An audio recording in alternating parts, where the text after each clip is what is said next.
Bab 351, Rumor menyebar. Penatua Song, Anda seharusnya tahu betul nilai barang yang Anda bawa kali ini, kata Wang Ruikun kepada Zhong Xiu.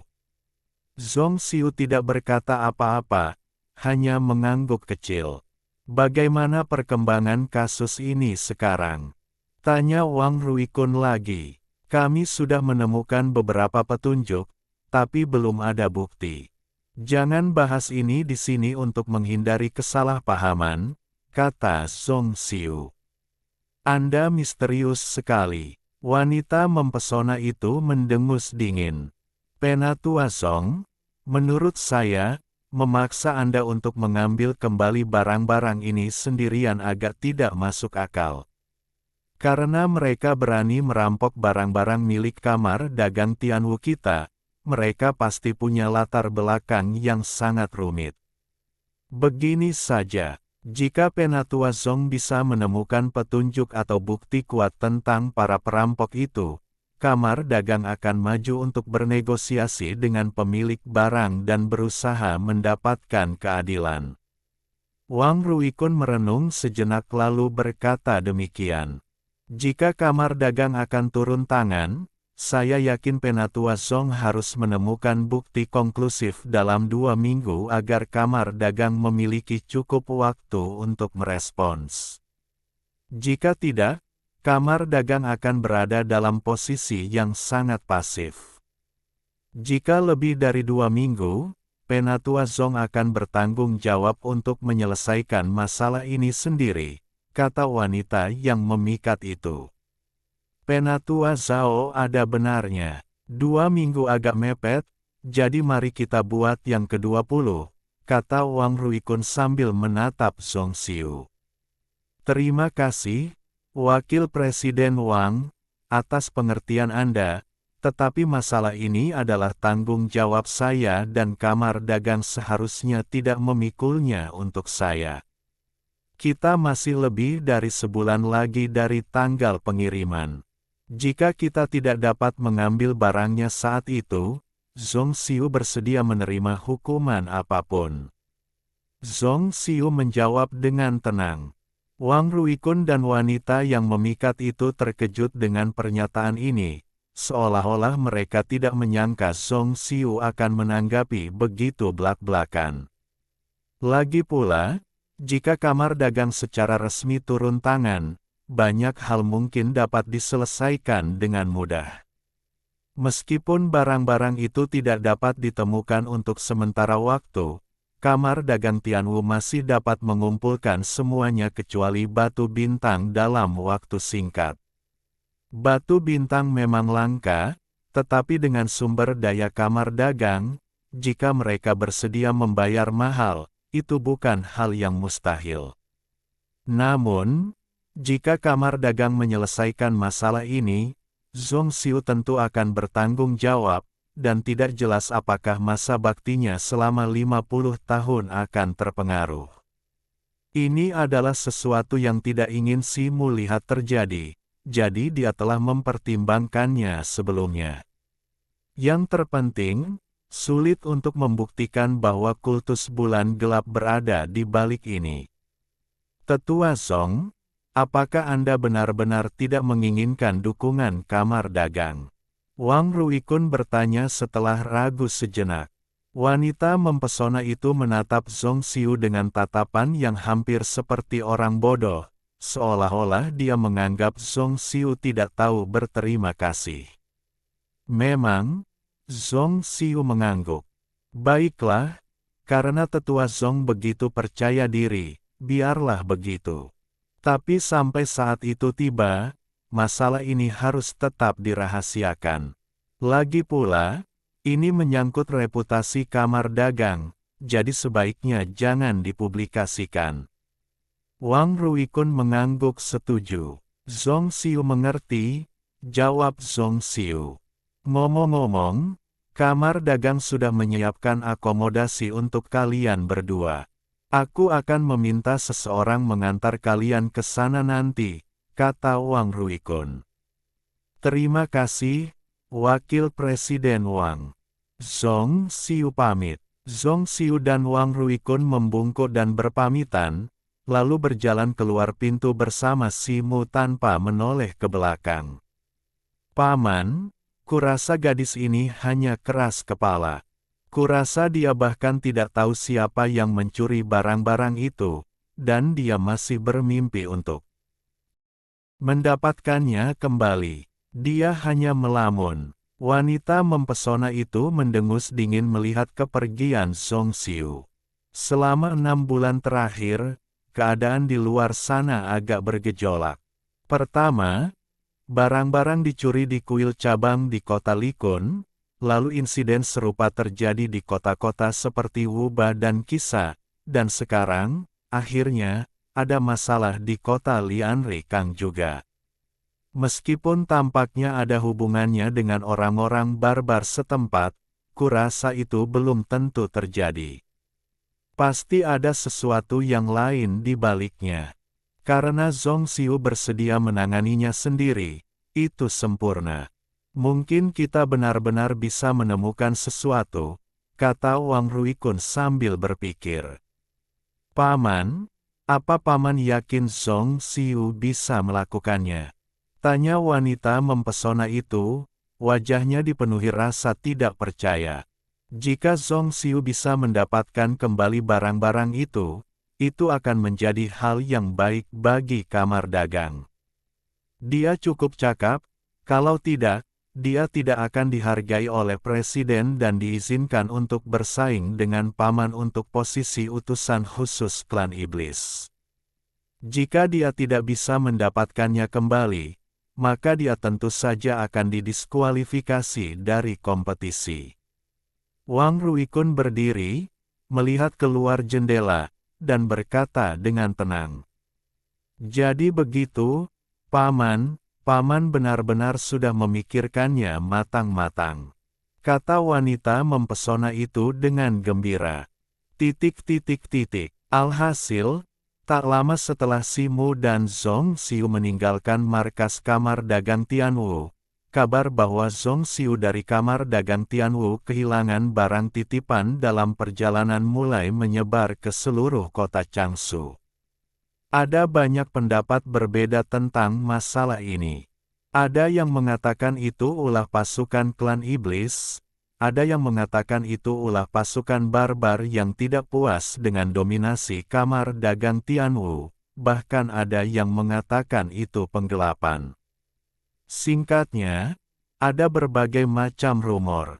Namun satu hal yang mereka semua sepakati adalah Zhong Xiu, tetua tamu kamar dagang Tianwu yang bertanggung jawab atas masalah ini, telah kembali ke kota Changshu, dan barang-barang yang diangkut memang hilang. Di gudang jalan itu, sepertinya beritanya akhirnya tersebar. Syukurlah, kita sudah menyiapkan semua ini, Zhong Xiu mendesah, menatap 8 kereta awan melayang yang terisi penuh di hadapannya. Jangan khawatir, apa yang pasti akan terjadi pada akhirnya akan terjadi. Penyebaran berita yang cepat ini belum tentu buruk bagi kita, kata Si Mu setelah berpikir sejenak. Tapi saudara Si, kita berada di tempat terbuka, sementara musuh berada di tempat gelap. Aku selalu merasa gelisah, kata Zhong Xiu. Tidak apa-apa, jangan terlalu dipikirkan. Si Mu mengulurkan tangan dan menggenggam tangan Zhong Xiu, menepuknya lembut untuk menenangkannya. Setelah berita perampokan kargo Zhong Xiu, kamar dagang Tianwu gagal membantah rumor tersebut, dan Zhong Xiu, orang yang terlibat, bahkan tidak muncul. Berita itu dengan cepat menyebar ke seluruh kota berkat manipulasi yang disengaja oleh mereka yang sibuk dengan masalah tersebut. 2 hari kemudian, 2 tamu tak diundang tiba di gerbang paviliun Tianwu Hanyuan. Salah satunya adalah seorang pria berusia 30-an atau 40-an, berambut coklat dan bermata biru, serta bertubuh tegap. Dia tak lain adalah Ling Hukuan, penguasa kota Changshu saat ini dan seorang tetua suku Elang Ilahi. Pria lainnya, Simu pasti akan terkejut seandainya dia hadir, tak lain adalah kepala istana Di Feng, yang datang ke benua Xie bersama Liu An hari itu. Penguasa kota Linghu, saya turut berduka cita atas kehadiran Anda. Ngomong-ngomong, siapa ini? Setelah menerima pengumuman itu, Wang Ruikun bergegas ke pintu dan membungkuk kepada Linghu Kuan. Kemudian, tatapannya jatuh pada orang di sampingnya dan bertanya, "Saya master Di dari cabang sekte Mingyue di tebing Liefeng," kata Linghu Kuan. "Master Di, senang bertemu dengan Anda." Wang Ruikun tersenyum dan membungkuk. "Wakil Presiden Wang, saya tidak ingin bertele-tele. Saya datang untuk memverifikasi rumor yang beredar di kota ini," kata Linghu Kuan langsung. "Saya sibuk dengan urusan kamar dagang akhir-akhir ini dan belum keluar. Saya ingin tahu apa yang dibicarakan oleh penguasa kota Linghu," tanya Wang Ruikun. "Tentu saja, ini tentang penjarahan perbekalan yang dipercayakan kepadaku oleh Tuan Kota Rikang, Yukan." Linghu Kuan melirik Wang Ruikun dan berkata, "Tuan Kota, dari mana kau mendapatkan informasi ini?" tanya Wang Ruikun. "Wakil Presiden Wang, tak perlu bertanya dari mana berita ini berasal. Hari ini, Tuan Kota Linghu dan aku hanya ingin memastikan apakah barang-barang yang dipercayakan kepada kamar dagang Tianwu benar-benar hilang." Di Feng tiba-tiba mengambil alih. "Tuan-tuan, saya benar-benar tidak tahu apa-apa tentang masalah ini. Bagaimana kalau kita masuk dan membahasnya lebih detail?" saran Wang Ruikun, melihat kerumunan orang berkumpul. Kedua pria itu menatap Wang Ruikun tetapi tidak bergerak. "Tuan-tuan, kamar dagang Tianwu menjunjung tinggi integritas di atas segalanya. Jika apa yang Anda ceritakan benar-benar terjadi, saya jamin saya akan memberi Anda kompensasi 3 kali lipat sesuai peraturan. Setahu saya, tanggal pengiriman belum tiba. Mohon bersabar dan tunggu. Jangan dengarkan rumor." Senyum Wang Ruikun memudar saat ia memperhatikan kerumunan orang berkumpul. Ia berbicara dengan sungguh-sungguh. Wang Ruikun tidak pernah menyinggung barang yang hilang, tetap tidak berkomitmen. Linghu Kuan mau tidak mau merasa skeptis. Jika Di Feng tidak menyinggungnya, ia tidak akan datang untuk mengkonfrontasinya sekarang. Rumor memang beredar luas, tetapi kamar dagang Tianwu tetap harus menghormatinya. Lagi pula, jika barang itu benar-benar hilang, kata-kata Wang Ruikun meyakinkannya. Memanfaatkan kesempatan ini, raut wajahnya sedikit melembut. Setelah beberapa patah kata, mereka berdua pergi. Wang Ruikun memperhatikan kedua pria itu pergi dengan ekspresi rumit. Ia tidak yakin apakah Zhong Xiu bisa mengambil barang-barang itu.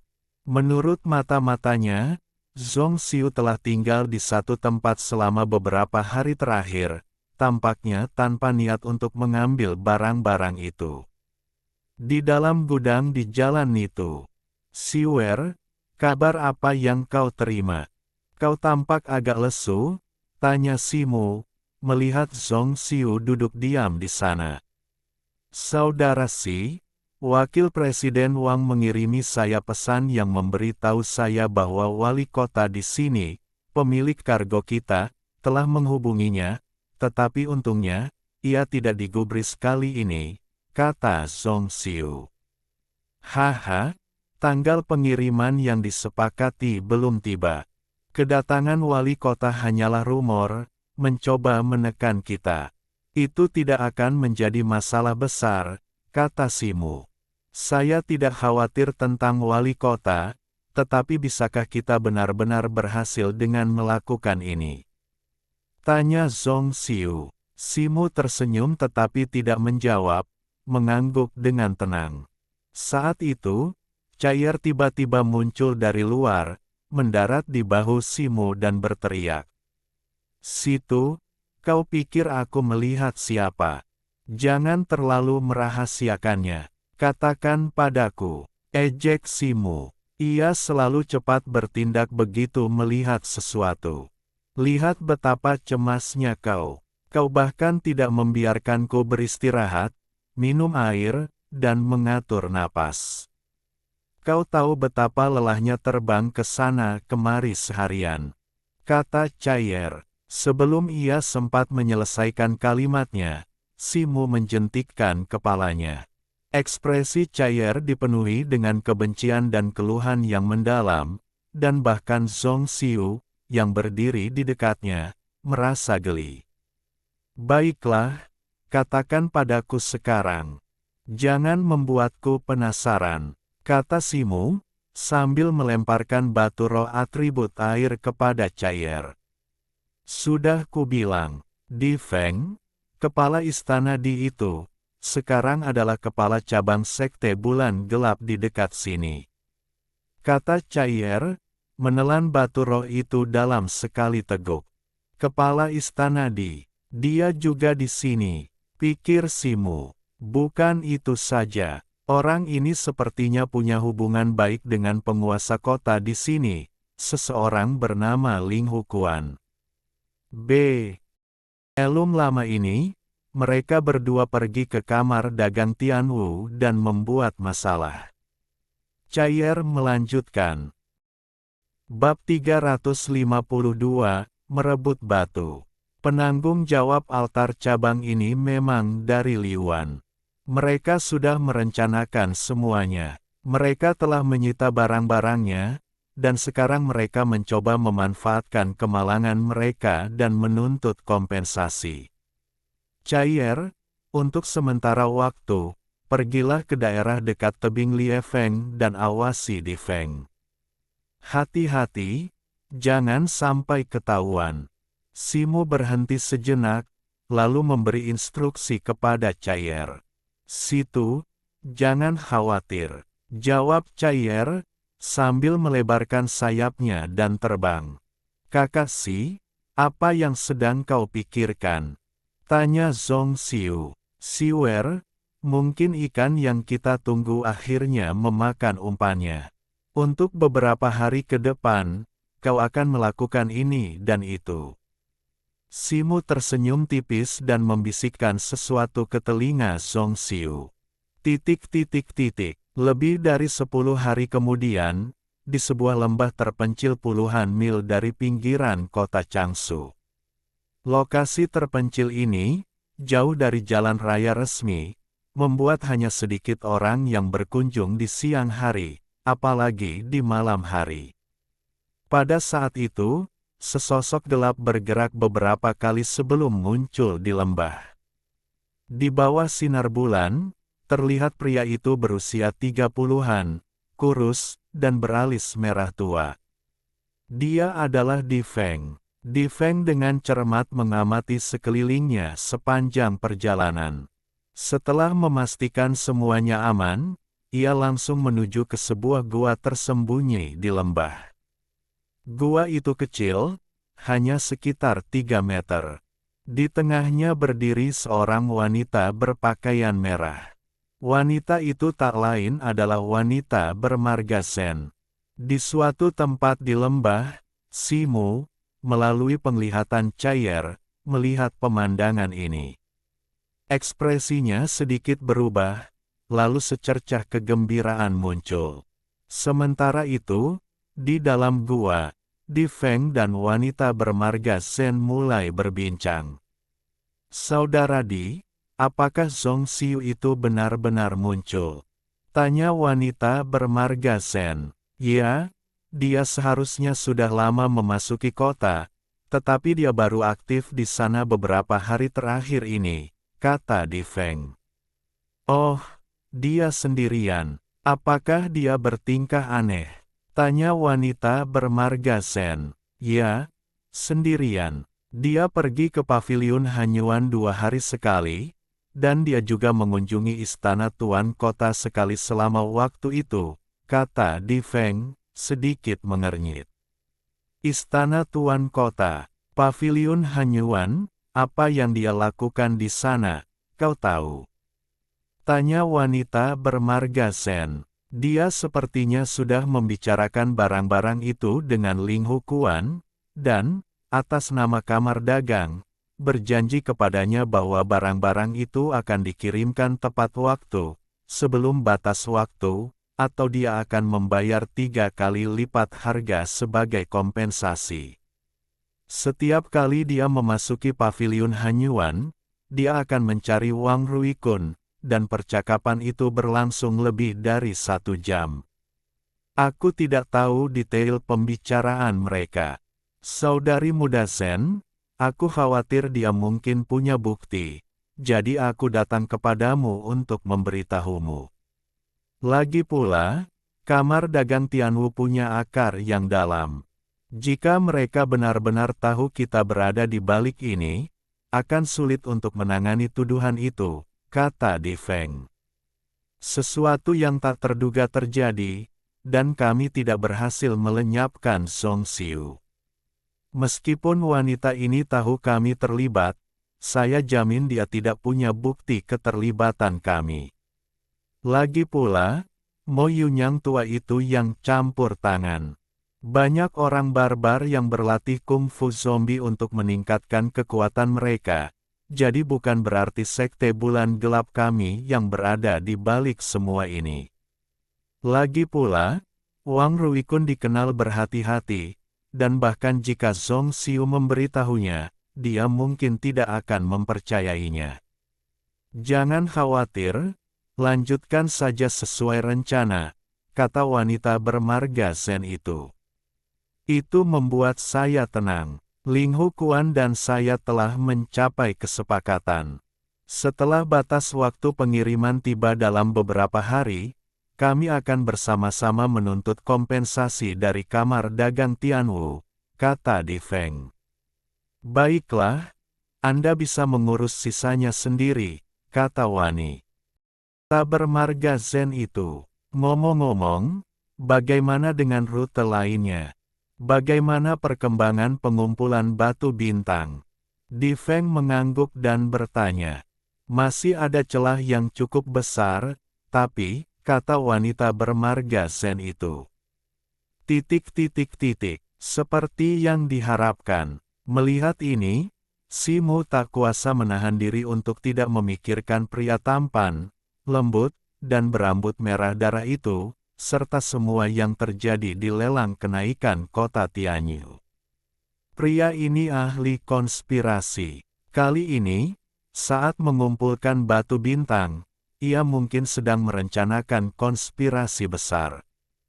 Pikiran Si Mu berkecamuk. Ia tidak tertarik dengan rencana Liu An, tetapi karena wanita bermarga Zen telah menguasai Song Xiu, ia tentu ingin mencari keadilan dan merebut kembali batu bintang. Namun, dengan 2 penyihir tingkat bulan di sisi lain, ia sendirian, jadi peluangnya untuk menang sangat tipis, yang akan menjadi tugas yang berat. Pada saat itu, sebuah gelang cian di pergelangan tangan wanita Zen itu tiba-tiba berkedip. Wajahnya berubah, dan ia memejamkan mata sejenak sebelum tiba-tiba membukanya. Adik junior Zen, ada apa? Tanya Di Feng buru-buru. Wanita Zen itu tidak menjawab. Setelah ragu sejenak, ia mengeluarkan sebuah kotak giok dan menyerahkannya kepada Di Feng. Kakak senior Di, ini 2 batu bintang. Bawa kembali ke aula utama dan berikan kepada kakak senior Liu. Dia baru saja mengirim pesan yang mengatakan dia sangat membutuhkannya, kata wanita Zen itu. Adik junior Zen, kau tidak mau kembali. Di Feng buru-buru mengambil kotak giok dan bertanya. Ada sesuatu yang terjadi di tempat lain, dan aku harus segera ke sana. Batu bintang itu sangat penting, jadi kau harus mengantarnya sendiri ke sana. Mengenai klaim kompensasi dari kamar dagang Tianwu, kakak senior Di, kau bisa meminta orang lain untuk mengurusnya, kata wanita Zen itu. Baiklah, ini masalah kecil. Adik junior Zen, jangan khawatirkan itu, Di Feng mengangguk. Wanita Zen itu tersenyum, bertukar beberapa patah kata lagi dengan Di Feng, lalu pergi, keluar dari gua dan berubah menjadi seberkas cahaya abu-abu yang terbang di kejauhan. Sesaat kemudian, Di Feng juga muncul dari gua, melihat sekeliling. Alih-alih terbang tinggi seperti wanita bermarga Zen itu, ia terbang dari tanah ke arah yang berlawanan, menuju kota Changsu. Namun, tepat saat ia mencapai pintu masuk lembah, sesosok tiba-tiba muncul di hadapannya. Mengenakan jubah hitam dan topi kerucut, ia menghalangi jalannya. "Siapa kau? Kenapa kau menghalangi jalanku?" tanya Di Feng dengan suara berat, terkejut. Bahkan dengan kekuatan spiritual penyihir tingkat bulannya, ia tidak mendeteksi gerakan apapun sebelum orang itu muncul. Untungnya, aura orang itu tidak kuat, ia hanyalah seorang prajurit Xiantian tahap akhir. Di Feng diam-diam memusatkan mananya, bertanya-tanya kapan orang ini tiba dan apakah ia telah mengetahui pertemuannya dengan wanita bermarga Zen.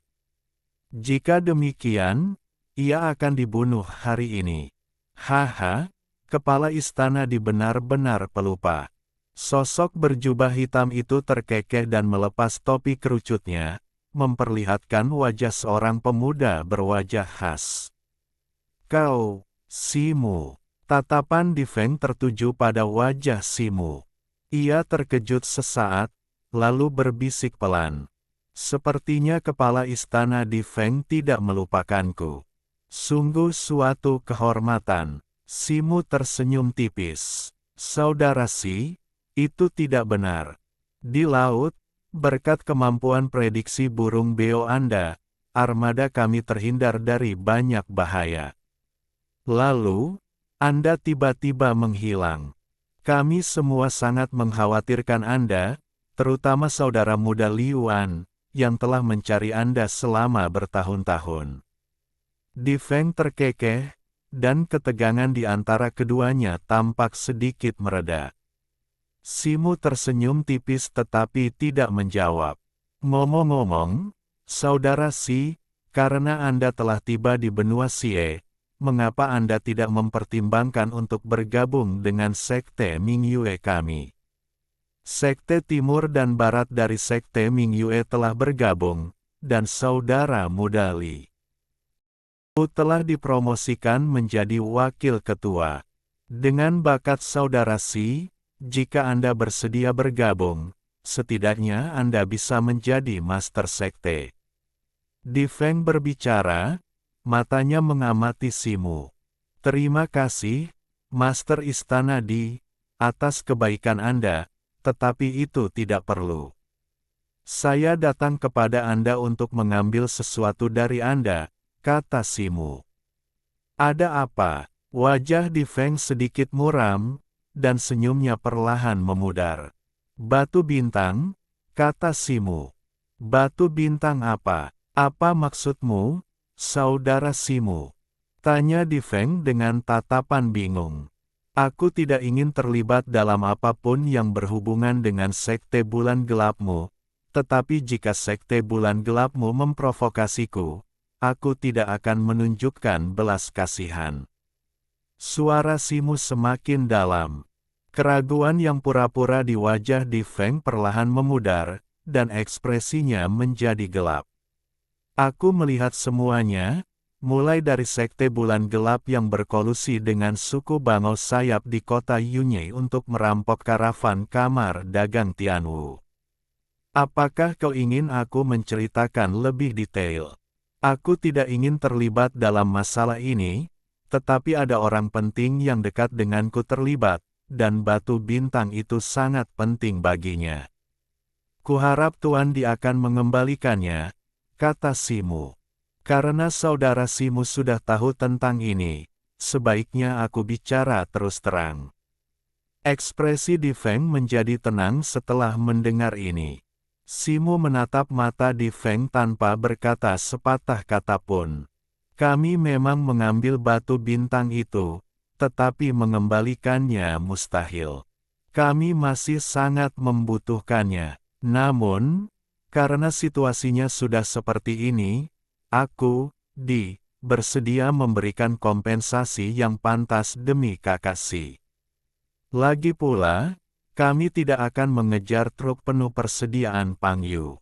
Bagaimana kalau kita lupakan saja ini? Di Feng merenung sejenak sebelum berkata, "Kepala istana apa kau bercanda? Ini semua ulah sekte bulan gelapmu, tapi kau malah membuat alasan yang begitu kuat. Bagaimanapun, batu bintang itu harus dikembalikan." Simu mencibir. Wajah Di Feng menggelap. Ia menatap Simu selama beberapa detik, lalu tiba-tiba mendongak dan tertawa. Simu menatapnya, matanya sedikit menyipit, ekspresinya tetap tidak berubah. "Simu, jangan tidak tahu berterima kasih. Aku bersikap sopan padamu karena adik Liu. Kau hanya seorang pejuang sejati. Kualifikasi apa yang kau miliki untuk bernegosiasi denganku? Apa kau pikir karena adik Liuan memperlakukanmu berbeda, aku tidak akan berani melakukan apapun padamu?" Di Feng berbicara kata demi kata, suaranya bernada dingin. "Sepertinya kau tidak mau mengembalikan batu bintang. Kalau begitu, percuma saja bicara," desah Simu. Kata-kata Simu baru saja keluar dari mulutnya ketika ia melompat ke arah Di Feng bagaikan anak panah, kecepatannya meninggalkan jejak bayangan. Dalam sekejap mata, ia berada 3 kaki di depan Di Feng. Dengan kilatan tangannya, pedang hitam meteorit muncul di genggamannya, berubah menjadi kilatan petir hitam yang menebas Di Feng. Mata Di Feng berkilat kaget, seolah tak siap menghadapi keberanian Simu untuk menyerangnya lebih dulu, dengan kecepatan seperti itu.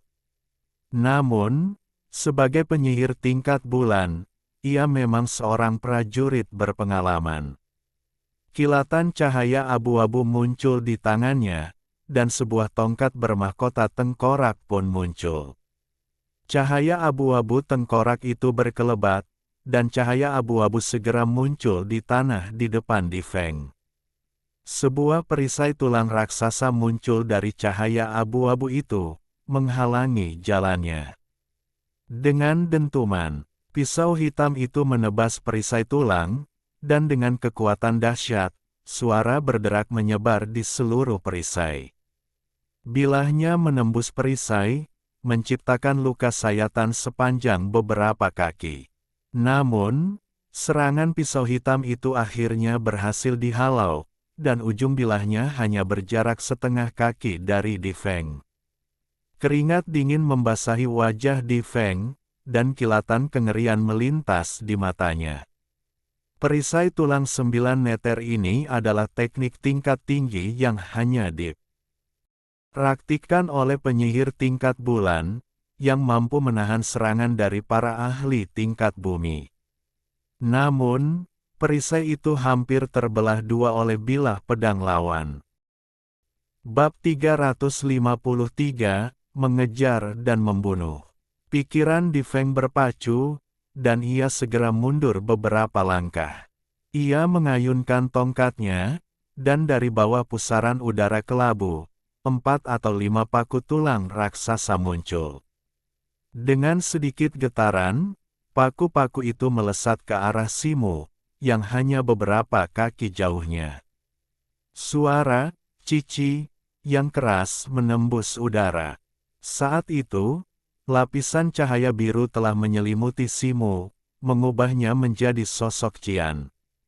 Dengan sedikit kabur, ia nyaris menghindari serangan paku-paku tulang itu. Tatapan licik melintas di mata Di Feng, dan tongkatnya berkilauan. Beberapa paku tulang di udara, permukaannya berkilauan dengan cahaya kelabu, berubah arah, seolah-olah memiliki mata, dan mengejar Simu. Jantung Simu bergetar, dan dengan kilatan cahaya keemasan, matanya langsung melihat bahwa di balik setiap paku tulang, terdapat benang mental samar dan tembus pandang yang terhubung ke Di Feng, ujung lainnya mirip dengan rantai sihir pengendali jiwanya. Meskipun ia berusaha sekuat tenaga untuk menghindar, ia jelas berada dalam posisi pasif. Simu menggertakkan gigi, lengannya tiba-tiba membesar. Pisau hitam meteorit di tangannya berubah menjadi jaring bilah hitam. Klak klak klak. Beberapa taji tulang beterbangan dari bilahnya, tetapi lengan Simu mati rasa karena kekuatan yang luar biasa, dan ia mundur beberapa langkah. Hanya seorang pejuang bawaan, kau benar-benar melebih-lebihkan kemampuanmu. Cibir Di Feng. Bulan sabit muncul di belakang kepalanya, dan energi magis yang terpancar darinya semakin kuat. Tongkat di tangannya berkilauan dengan cahaya. Tombak-tombak tulang besar dan taji tulang muncul dari udara tipis dan menghujani Simu, menyelimuti area seluas lebih dari 3 meter di sekelilingnya, membuatnya tak berdaya. Pada saat itu, cahaya hitam bersinar terang dari dada Simu, dan sisik-sisik ular raksasa tumbuh dari tubuhnya. Dalam sekejap, ia berubah menjadi totem, dan aura yang luas terpancar darinya. Teknik totem. Wajah Di Feng berubah. Kibatin Simu mengalir deras ke dalam pisau hitam itu, dan pisau hitam meteorit itu berdengung, memancarkan cahaya pedang hitam pekat. Ia terkejut sesaat, lalu raut kegembiraan melintas di wajahnya. Ia menghentakkan kakinya keras-keras ke tanah, tubuhnya bagaikan meteorit hitam, membawa hujan tombak dan taji tulang saat ia menerjang ke arah Di Feng. Simu mengayunkan lengannya, menyalurkan kibatinnya ke dalam pisau hitam besi meteorit itu, mengaburkannya. Jaring pedang hitam yang rapat terbentuk di depannya, jaring pedang hitam. Klak klak klak. Tombak dan taji tulang itu langsung tercabik-cabik saat bersentuhan dengan jaring pedang. Mereka tampak rapuh seperti kertas di hadapan pisau hitam besi meteorit itu. Di Feng menyaksikan dengan ngeri. Dalam beberapa tarikan napas, Simu menantang hujan tombak tulang, menyerbu Di Feng, pisau hitam di tangannya berkilauan dengan cahaya hitam pekat, menebas ke arah Di Feng. Di tengah kabut abu-abu yang berputar-putar di depan Di Feng, sebuah perisai tulang, yang bahkan lebih besar dari sebelumnya, muncul. Kerak, perisai tulang, yang tadinya mampu menangkis tebasan pisau hitam itu, kini terbelah dua dengan mudah saat dipanggil, bahkan tak mampu menghentikan sementara dampak bilahnya. Mata emas dingin Simu melotot tajam ke arah Di Feng. Pedang hitamnya, yang memancarkan aura mematikan, bersiul dan menebas. Di Feng bergidik melihatnya, berteriak dan terpental mundur, mengayunkan tongkatnya. Kepulan asap abu-abu mengepul dari hadapannya, dan sesosok kerangka emas, setinggi 2 atau 3 kaki, muncul dari kabut yang berputar-putar, berdiri di antara dirinya dan Simu. Cahaya ungu berkilauan bersinar di mata kerangka itu, menyerupai makhluk mayat hidup tingkat bumi. Tulangnya tebal dan bersimpul, seperti akar pohon raksasa, dan lengannya sangat kokoh. Terukir rune ungu aneh, membuatnya tampak sangat kuat. Sepasang api jiwa ungu menari-nari di rongga mata kerangka itu. Raungan pelan terpancar dari bibirnya, dan tinjunya yang seperti batu giling menghantam ke bawah, menimbulkan hembusan angin kencang dan menerbangkan kerikil serta tanah.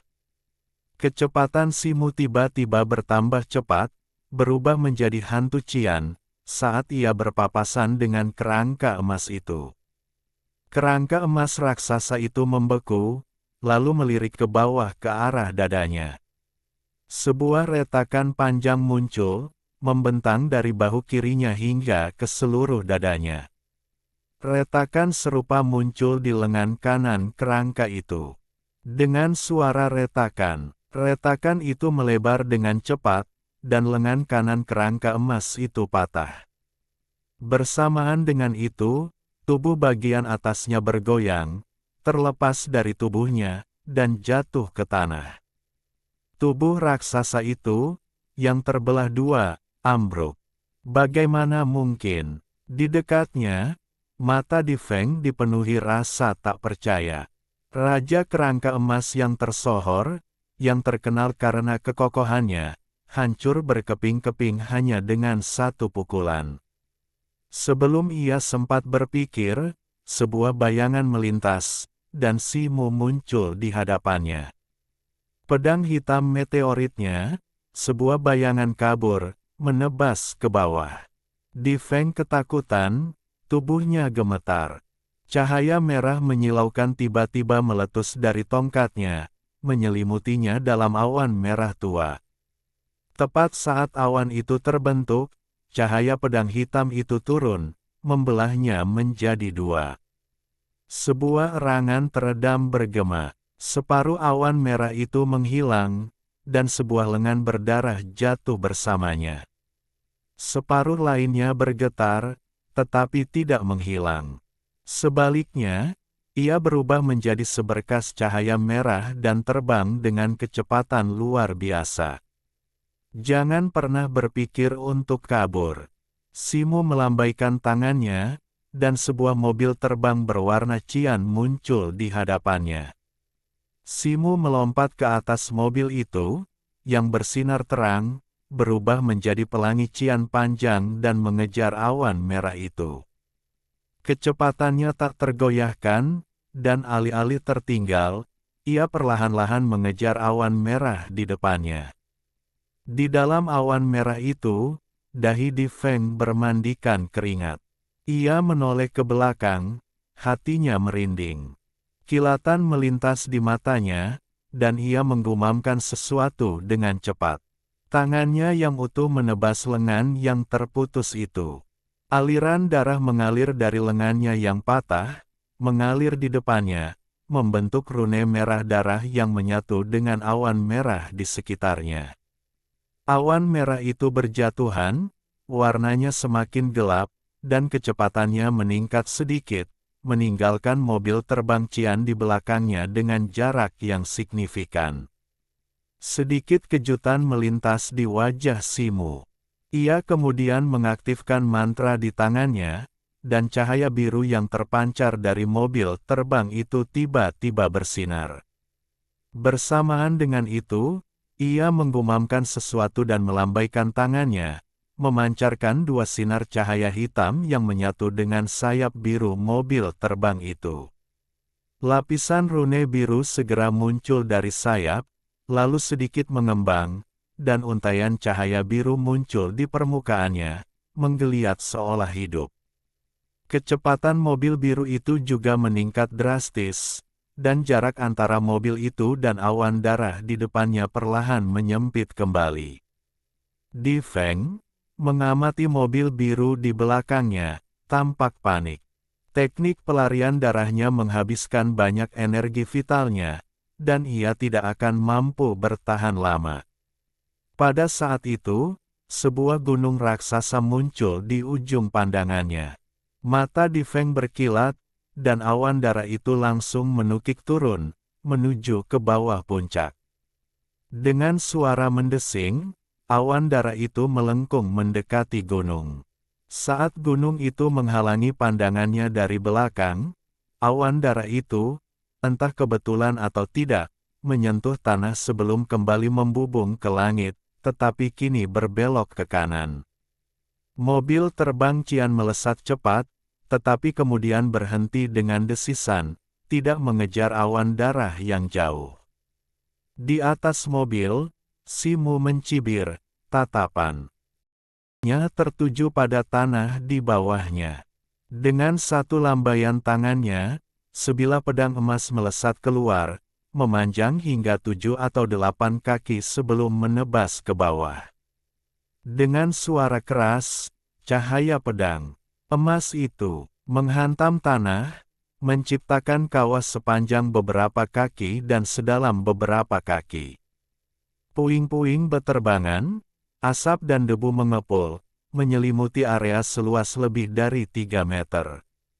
Sebuah bola cahaya abu-abu muncul dari asap dan debu, dan siluet samar Di Feng terlihat saat ia hendak melarikan diri ke kejauhan, menuju kota Changsu. Kilatan cahaya hijau, dan mobil terbang Qian muncul di depan cahaya abu-abu itu, menghalangi jalannya. Di Feng segera berhenti, wajahnya pucat saat ia menatap Si Mu di mobil, bertanya. Bagaimana mungkin? Bagaimana kau melihatnya? Serahkan batu bintang itu, dan aku akan mengampuni nyawamu, kata Si Mu, tatapannya dingin. Sebenarnya, bukan Di Feng sendiri yang baru saja mengetahui teknik rahasianya, melainkan Chaier. Chaier tidak mengalihkan pandangannya dari Di Feng selama ini. Jangan coba-coba, cibir Di Feng. Kalau begitu, aku sendiri yang harus mengambilnya. Si Mu melambaikan tangannya, dan pedang koin emas melesat keluar, berubah menjadi pedang emas raksasa selebar beberapa kaki, menebas ke bawah. Namun, tepat pada saat itu, Di Feng mengangkat satu tangannya, dan cahaya kuning tanah yang menyilaukan terpancar dari tongkatnya. Suara gemuruh menggema dari dalam tanah, bagai guntur, menyebabkan tanah di sekitarnya bergetar hebat. Boom! Tanah tiba-tiba retak, terbelah dengan puluhan retakan besar. Kemudian, sebuah ledakan tiba-tiba meletus, menerbangkan ratusan batu raksasa dari tanah, disertai desiran angin, menghujani pedang koin emas dan Si Mu. Melihat ini, Si Mu membanting mobilnya. Mobil terbang bersayap hijau melesat dengan terang dan melesat ke udara.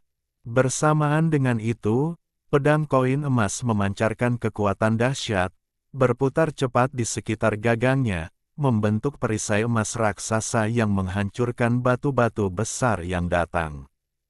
Di bawah hantaman batu-batu besar yang tak henti-hentinya, perisai emas itu bergetar hebat, permukaannya berkilauan dengan cahaya yang berkilauan, tetapi akhirnya bertahan.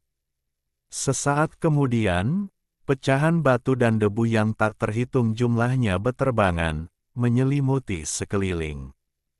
Melihat ini, Si Mu menarik pedang koin emas dan mengeluarkan jimat hijau.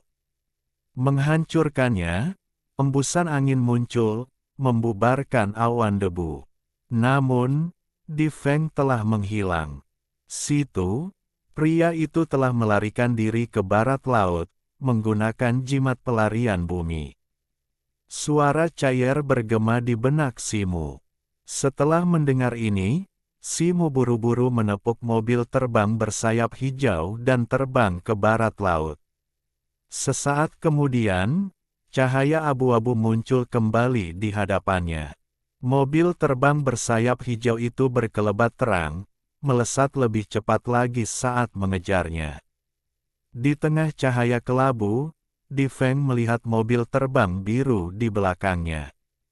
Terkejut, ia menggerakkan satu tangan, dan sebuah garpu terbang abu-abu menyala terang saat ia melarikan diri ke kejauhan. Dua berkas cahaya, satu biru dan satu abu-abu, saling mengejar, perlahan-lahan semakin dalam ke pegunungan dekat kota Changsu. Di atas mobil terbang biru itu, Si Mu mengerutkan kening, Chaier bertengger di bahunya. Kejar-kejaran antara keduanya telah berlangsung hampir seharian. Di Feng kehilangan satu lengannya, membuatnya terluka parah. Namun, sebagai penyihir tingkat bulan, Di Feng memiliki banyak sekali kemampuan luar biasa, sumber kesulitan yang cukup besar. Setiap kali ia tampak hampir tertangkap, Di Feng berhasil melarikan diri melalui berbagai taktik luar biasa. Meskipun Di Feng berusaha mati-matian untuk melarikan diri, Simu menangkis setiap tipu muslihat atau tipu daya yang ia gunakan, mempersempit jarak di antara mereka. Bab 354 Kejutan yang tak terduga. Di atas garpu terbang di depannya, Di Feng menggenggam batu roh kelas menengah di satu tangan, dengan panik menyerap energi spiritualnya. Wajahnya sepucat kertas. Setelah pengejaran ini, mananya hampir habis. Namun Simu, di belakangnya, semakin cepat. Saat cahaya spiritual pada batu roh di tangannya perlahan meredup, ekspresinya sedikit cerah. Ia melempar batu roh yang kini telah habis dan menggantinya dengan yang lain. Tatapan tajam terpancar di matanya. Garpu terbang di bawah kakinya bersinar terang, dan ia berputar tiba-tiba di udara, tiba-tiba berubah arah dan melesat menuju gunung biru raksasa di kejauhan. Mobil terbang Qingyi di belakangnya bereaksi lebih lambat, tetapi juga berputar di udara, berbalik arah dan mengejar Di Feng.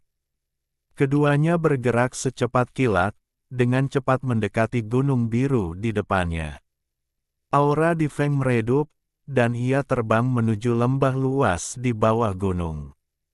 Kabut tebal memenuhi lembah, dan jeritan samar dan sedikit melengking terdengar dari dalam.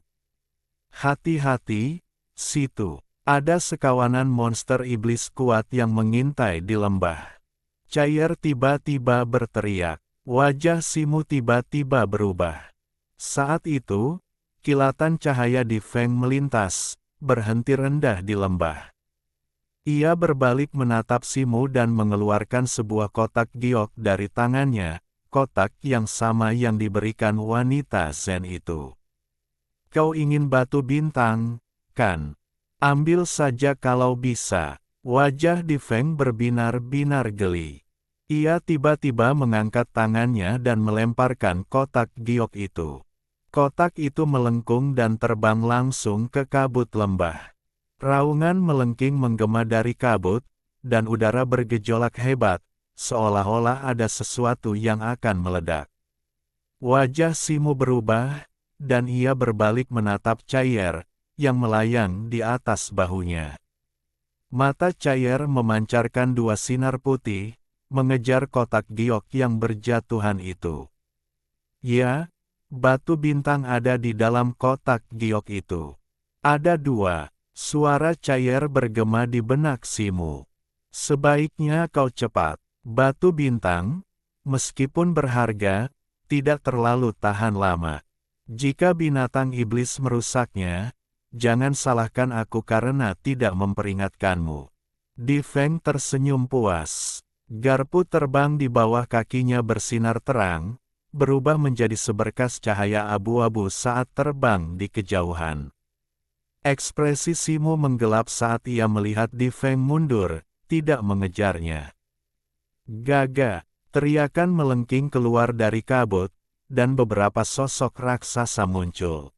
Mereka adalah 3 burung iblis biru raksasa. Masing-masing burung iblis ini panjangnya 4 atau 5 kaki, sayapnya berbulu seperti besi, memancarkan kilau metalik. Kepalanya menyerupai elang, tetapi paruhnya datar, seperti bebek, membuatnya tampak agak tidak sedap dipandang.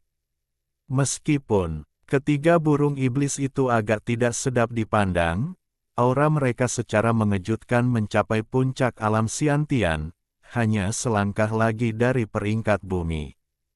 Dan di udara, keunggulan mereka bahkan lebih terasa.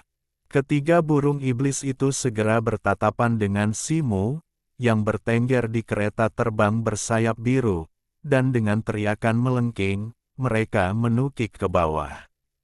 Burung iblis terbesar membuka rahangnya, dan segerombolan bilah angin biru yang rapat, masing-masing seukuran batu kilangan, melesat keluar, menghantam kereta terbang itu. Simu mengerutkan kening, menggumamkan sesuatu. Seberkas cahaya putih memancar dari tubuhnya, mengembun menjadi perisai raksasa berwarna putih bulan, perisai roh Ki. Rune yang tak terhitung jumlahnya berputar-putar di perisai itu, kini beberapa kali lebih jernih dari sebelumnya, seolah mengalir melalui pembuluh darah, memancarkan cahaya putih yang menyilaukan. Dengan peningkatan mana Simu, kekuatan pertahanan perisai roh Ki terasa 10 kali lebih kuat dari sebelumnya. Boom! Bila-bila angin menghantam perisai roh Ki, langsung menangkisnya. Perisai roh Ki berkilat samar sebelum langsung stabil. Simu merasa sedikit lega, bersiul pelan dan mengayunkan tangannya. Pedang, uang emas melesat keluar dari tubuhnya, mengembang tertiup angin dan berubah menjadi pedang raksasa emas berukuran lebih dari 3 meter. Pedang emas itu tiba-tiba berayun bagai naga emas, berubah menjadi lebih dari selusin bayangan pedang raksasa yang menebas ke arah burung iblis abu-abu yang memimpin. Burung iblis abu-abu itu terkejut, menjerit, dan semburan cahaya hijau memancar dari tubuhnya.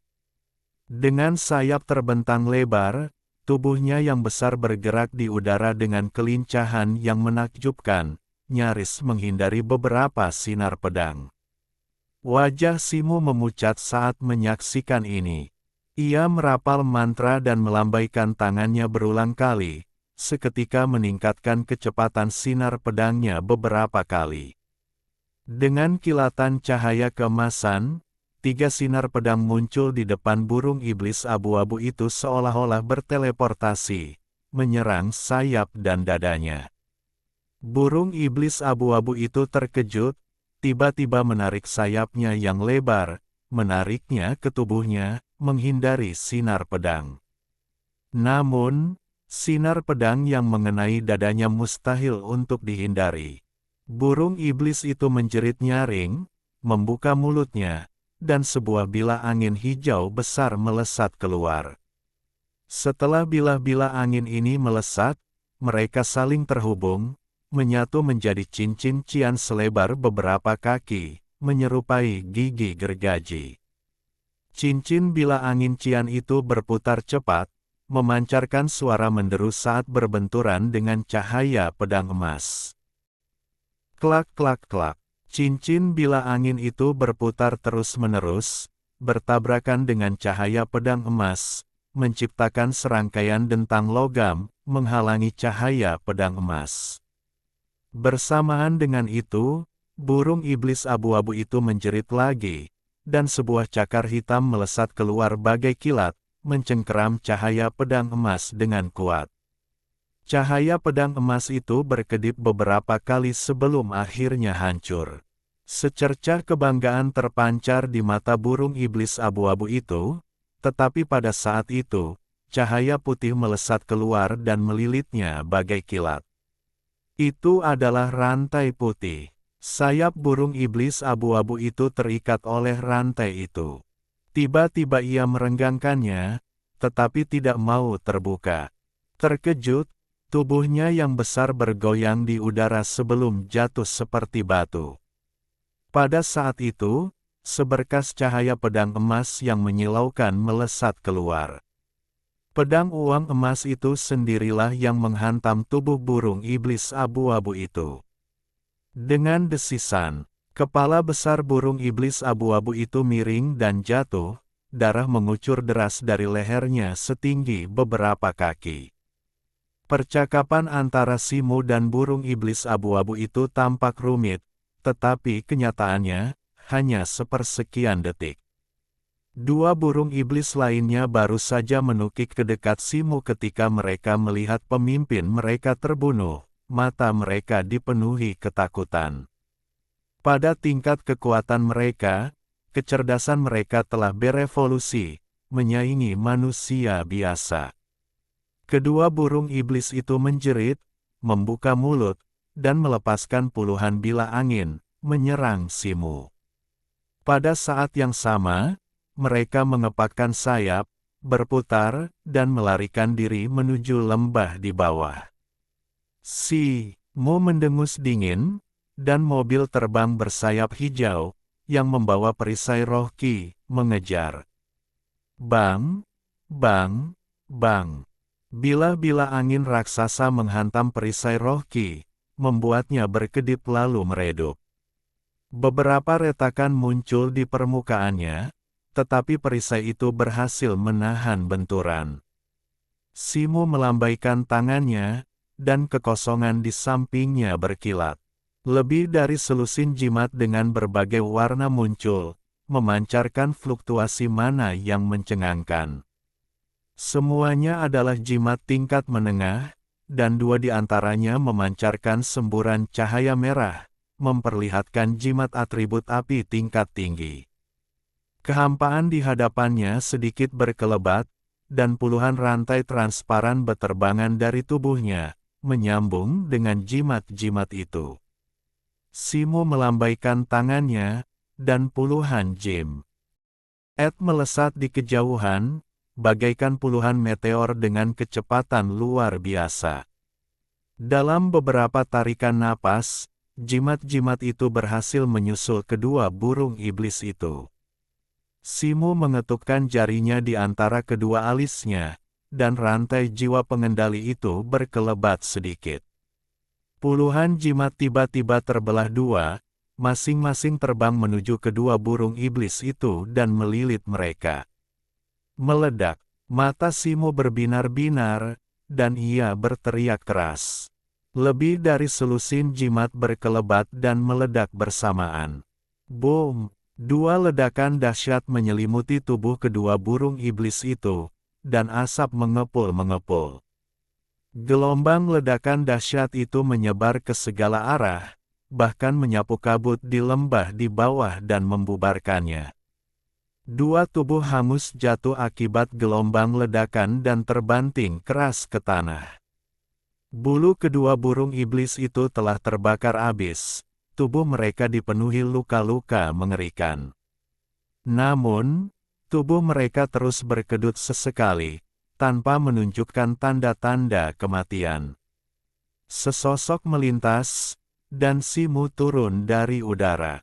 Ia bahkan tidak melirik burung-burung iblis itu, melainkan langsung terbang ke lembah. Lembah itu kecil, panjangnya tak lebih dari 6 atau 7 meter, dan dipenuhi pepohonan serta tumbuhan. Sebuah mata air mengalir dari kedalaman, mengirimkan kabut tebal, sumber kabut tersebut. Di atas mata air itu terdapat sebuah gua gelap. Dari dalam, samar-samar terdengar suara jeritan. Beberapa sosok kecil samar-samar terlihat di dalamnya, tampaknya anak-anak burung iblis abu-abu. Pintu masuk gua tiba-tiba berkelebat, dan seekor burung iblis abu-abu melompat keluar, sayapnya terbentang lebar, menghalangi jalan. Seolah merasakan kehadiran Simu, secercah ketakutan melintas di matanya, tetapi ia tetap membuka mulutnya lebar-lebar dan mengeluarkan raungan mengancam ke arah Simu. Simu melirik burung iblis abu-abu itu sekilas, lalu menoleh dan melihat ke bawah tanah, mencari kotak giok. Burung iblis abu-abu itu sedikit terkejut, tetapi tetap tak bergerak di pintu masuk gua. Situ, ini dia, Cair, yang berdiri di bahu Simu, tiba-tiba berseru sambil mengepakkan sayapnya ke sudut lembah. Wajah Simu berseri-seri gembira, lalu ia bergegas menghampiri dan menemukan sebuah kotak giok tersembunyi di semak-semak. Ia mengambil kotak giok itu dan membuka tutupnya. Dua batu bintang seukuran kuku jari tergeletak diam di dalamnya, memancarkan cahaya redup. Salah satunya pastilah yang hilang dari Zhong Xiu, dan ia tidak tahu dari mana wanita bermarga Zen itu mendapatkan yang satunya. Dari apa yang ia ketahui tentangnya, batu itu jelas tidak diperoleh melalui cara yang sah. Kini setelah ia menemukannya, itu adalah kejutan yang menyenangkan. Secercah kegembiraan terpancar di matanya. Ia mengamati kedua batu bintang itu sebentar, dan karena tidak melihat sesuatu yang aneh, ia mengangguk, menutup tutupnya, dan menyimpan kotak giok itu. Simu memandang burung iblis abu-abu di pintu masuk gua untuk terakhir kalinya dan berbalik untuk berjalan keluar lembah. Burung iblis abu-abu itu memperhatikan kepergian Simu, tatapannya mengendur, dan tubuhnya yang tegang perlahan mengendur. Simu bergegas keluar dari lembah, melirik dua burung iblis hangus di tanah di dekatnya, mengangkat alisnya, dan berjalan mendekat. Kedua burung iblis itu kini tak bernyawa, tinggal dua mayat. Simu membalikkan tangannya dan mengeluarkan kantong jiwa binatang, merapal mantra, dan kekuatan hisap memancar dari kantong jiwa binatang itu. Dua jiwa binatang hijau terbang keluar dari mayat-mayat itu, berkelebat beberapa kali, dan terbang ke dalam kantong jiwa binatang. Bab 355 Batas waktu semakin dekat. Simu melirik sekeliling, lalu berjalan ke bangkai burung iblis pertama yang telah dibunuhnya dan mengumpulkan jiwanya juga. Ia menepuk-nepuk kantong jiwanya dengan puas. Ia telah berusaha keras mengumpulkan jiwa binatang dalam perjalanannya ke kota Changsu, dan sekarang kantongnya telah terisi cukup banyak. Tujuan utamanya mengumpulkan jiwa binatang adalah untuk menjilat Yan Luo. Jika Yan Luo bisa mengajarinya cara memanfaatkan kekuatan misterius pedang hitam meteorit, kekuatannya akan meningkat secara signifikan. Meskipun ia terkadang dapat memicu kekuatan luar biasa ini, kekuatannya tetap sangat bergantung pada keberuntungan. Dalam pertempuran krusial, kemenangan atau kekalahan terkadang bergantung pada satu pikiran, dan keacakan seperti itu bukanlah pilihan. Namun, Yan Luo belum menanggapi panggilannya beberapa hari ini, membuatnya merasa frustrasi. Simu menghela napas, menghunus pedang hitam meteorit dari punggungnya, dan sekaligus mengambil batu roh atribut api tingkat menengah. Ia menyentuh pedang hitam itu dengan batu roh. Batu itu bersinar, dan aliran energi spiritual mengalir keluar, menyatu ke dalam pedang hitam itu. Setelah melahap 5 batu roh kelas menengah, berat pisau hitam meteorit akhirnya mencapai batasnya dan berhenti bertambah. Simu menusukkan pisau hitam itu ke punggungnya dan melambaikan tangannya.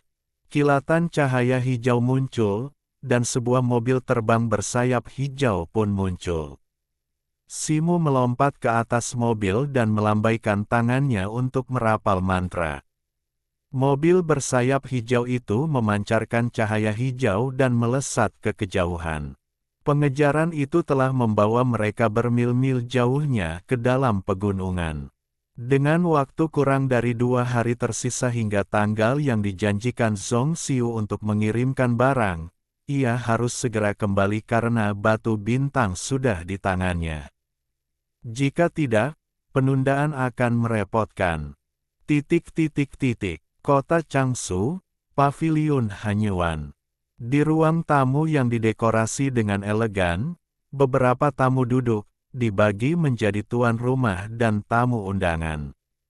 Di kursi utama, Wang Ruikun duduk berhadapan dengan seorang pria paruh baya berambut coklat dan bermata biru. Pria ini, tak lain adalah Ling Hu Quan, penguasa kota Changsu. Keduanya mengobrol santai. Di sebelah kiri dan kanan mereka duduk Zhong Xiu dan wanita yang memikat itu. Tatapan wanita mempesona itu sesekali menyapu ketiga orang yang hadir, senyum tipis tersungging di bibirnya, dan sesekali ia menyela obrolan santai Wang Ruikun dan Ling Hu Quan dengan nada yang sama polosnya. Zhong Xiu duduk diam, raut wajahnya tenang. Saat itu, seorang pelayan berpakaian hijau masuk, memegang 4 cangkir teh giok putih berbentuk unik. Ia menyajikan secangkir teh untuk masing-masing dari keempat orang itu dan segera pergi. Gumpalan uap mengepul dari cangkir-cangkir itu, tiba-tiba mengembun dan tak menghilang, memancarkan aroma yang lembut.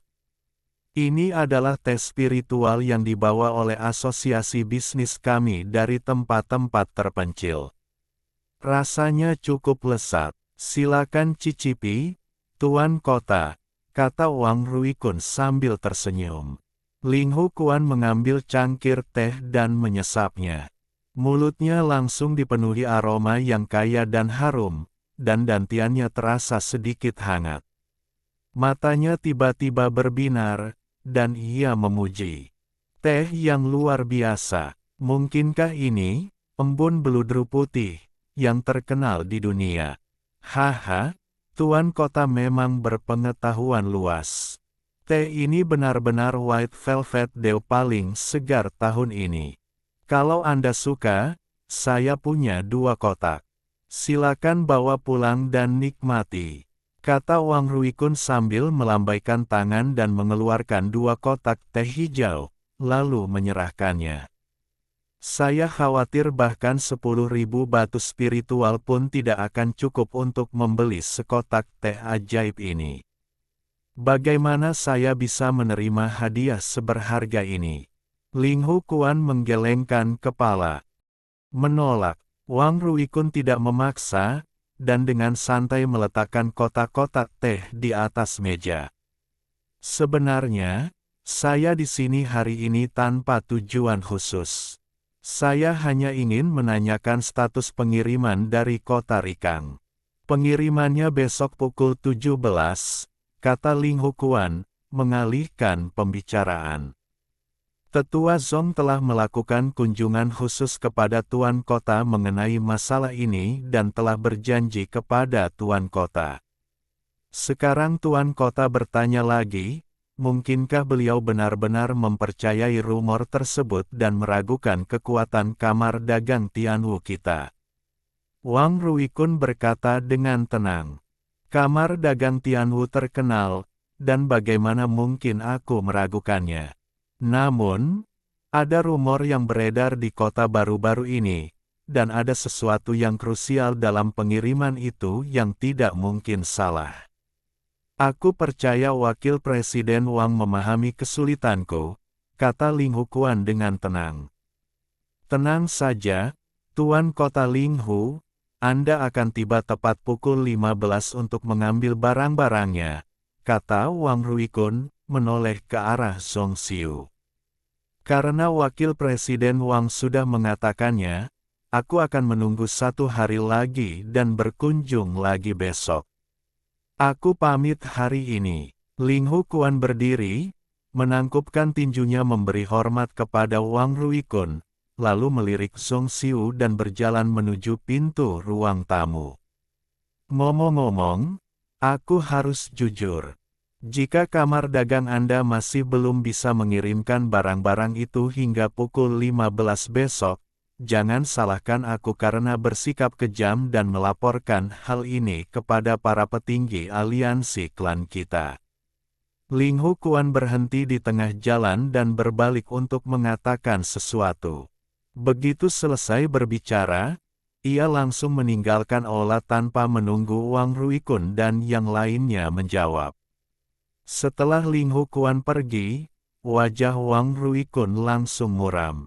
Wanita menawan itu melirik Zong Xiu, tetapi sorot mata penuh kemenangan terpancar. Penatua Zong, Anda juga mendengar apa yang dikatakan Tuan Kota Ling Hu tadi.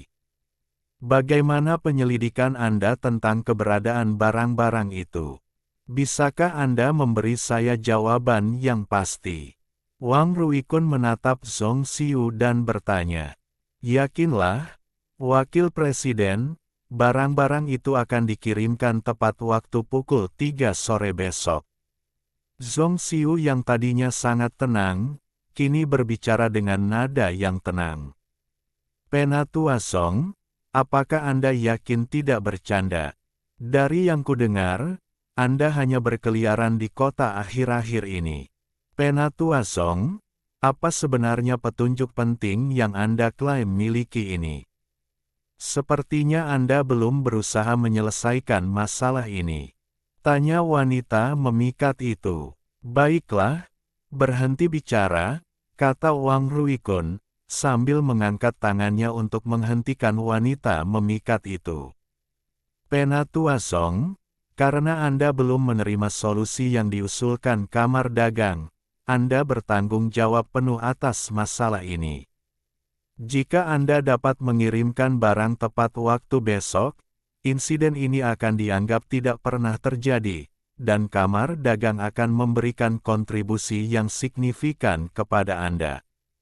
Jika Anda gagal mendapatkan kembali barang-barang tersebut, saya akan melaporkan hal ini secara pribadi kepada Presiden dan meminta Anda untuk dicopot dari jabatan Anda sebagai penatua. Selain itu, denda 3 kali lipat yang dikenakan untuk misi pengawalan ini akan dipotong dari kompensasi Anda di masa mendatang, kata Wang Ruikun. Zhong Xiu tidak berkata apa-apa, hanya mengangguk. Wang Ruikun melirik Zhong Xiu, lalu berbalik dan berjalan kembali ke ruang dalam. Tak lama kemudian, hanya Zhong Xiu dan wanita memikat itu yang tersisa di ruang tamu. Penatua Song, apakah Anda masih punya waktu untuk duduk diam di sini? Atau apakah Anda sudah mempersiapkan diri secara mental untuk diturunkan pangkatnya? Wanita yang mempesona itu berdiri dan menatap Zhong Xiu sambil tersenyum. Zhong Xiu menatap wanita yang mempesona itu dan perlahan berdiri. Meskipun wanita mempesona itu secantik bunga, ia jelas kalah dari kecantikan Zhong Xiu yang memukau. Dari segi temperamen, bagaimana mungkin pesona wanita ini bisa dibandingkan dengan pesona Zhong Xiu yang bak peri? Malahan, ia tampak agak vulgar. Wanita mempesona itu menatap wajah teratai salju Zhong Xiu, dan secercah kecemburuan melintas di matanya. Aku belum melihat Xiao Wei sejak di kota Yunyi, tapi aku juga belum menemukan jasadnya, kata Zhong Xiu tiba-tiba. Xiao Wei, siapa dia? Ekspresi wanita mempesona itu membeku sesaat, lalu ia tersenyum. Zhong Xiu melirik wanita mempesona itu, berbalik, dan berjalan keluar dari ruang tamu. Dari awal hingga akhir, ia tampak tenang dan kalem, tanpa sedikit pun kecemasan. Wanita mempesona itu memperhatikan punggung Zhong Xiu menjauh, wajahnya memucat, dan ia berjalan keluar dari ruang tamu dan segera tiba di sebuah halaman. Nona, seorang pelayan cantik berjalan keluar dari halaman dan membungkuk kepada wanita mempesona itu. Itu adalah Xiao Wei. Namun, ia terlihat jauh lebih kurus sekarang dibandingkan saat ia berada di kota Yunyi. Sebuah tanda merah samar terlihat di lehernya, yang tampaknya merupakan bekas luka yang baru saja sembuh dari cedera serius. Bangun, kata wanita mempesona itu ringan, berjalan ke aula utama halaman dan duduk. Xiao Wei mengikutinya dari belakang, dan ketika wanita mempesona itu duduk, ia segera menuangkan teh untuknya. Terima kasih atas kerja kerasmu kali ini, kata wanita mempesona itu. Beginilah seharusnya seorang pelayan. Xiao Wei menundukkan kepalanya. Kau telah memberikan kontribusi yang luar biasa kali ini, dan kau pasti akan mendapatkan imbalannya.